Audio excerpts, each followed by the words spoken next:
Today we're talking about why your home isn't selling. Supply and demand plays a substantial role. Without a buyer, you're out of luck, but a lot of competition can hurt as well. Supply and demand are not the only considerations. The specific features and attributes of your home, such as the age, floor plan, location, condition, lot configuration, and your finishes play a role. Other items that can have a negative impact on your ability to sell and on your price is being on a busy street, having an undesirable floor plan, or having a home that needs repairs or that needs updates.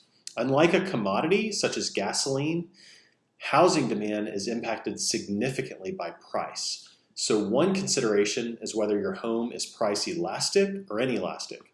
Generally speaking, lower price points are more elastic. So a price change from $105,000 to $100,000 will improve sales more than a price change from $525,000 to $500,000, even though the percentage change is the same. Price elasticity is when a slight price change creates a major change in demand for a product. Modest increases or decreases in price for high-quality luxury homes that are in short supply will have little impact on demand for that home, which is price inelastic.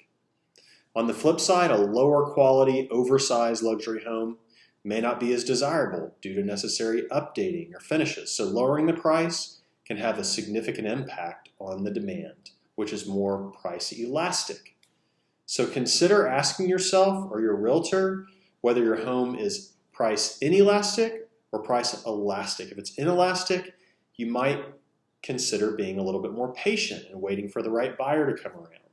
But if it's elastic, you may consider adjusting the price to have more of a significant impact on the demand.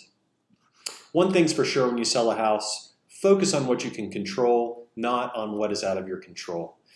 Misplaced feelings and emotions can just make the process stressful and difficult for everybody involved. What you don't control is the location, the floor plan and improvements, supply and demand, the seasonality, the competition, what you owe on the house, and what somebody else offers on the house. What you do control is the condition of the house that you leave it in, the staging of the home, the marketing, the quality of the message, the photos, etc. Of course, the sales message that's really important, the availability of the home to show, and the price and terms of the home. My advice moving forward is to consult your realtor and try to figure out what's keeping your home from selling. Be realistic and objective with your evaluation. Be honest with yourself. Use objective information and try to take the emotion out of the equation. Be patient. Sometimes it takes time to sell a unique or an expensive property. Be sure to focus on the strengths of your home to overcome objections.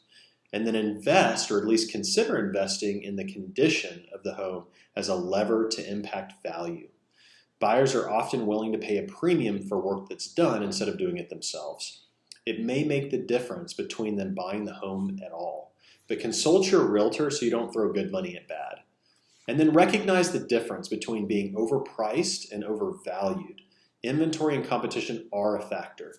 Make sure your realtor has quality marketing, of course, and that they've gotten plenty of exposure for the house. But understand that the very best marketing will not sell a house where there's not a buyer. And what I mean by that is your realtor only has partial control over the process. Be, of course, sure that they've done their part of the job, but don't give up on them just because it hasn't sold yet, because the problem may be out of their control. And finally, make a price adjustment if that's warranted. You might be surprised at the activity that you get as a result.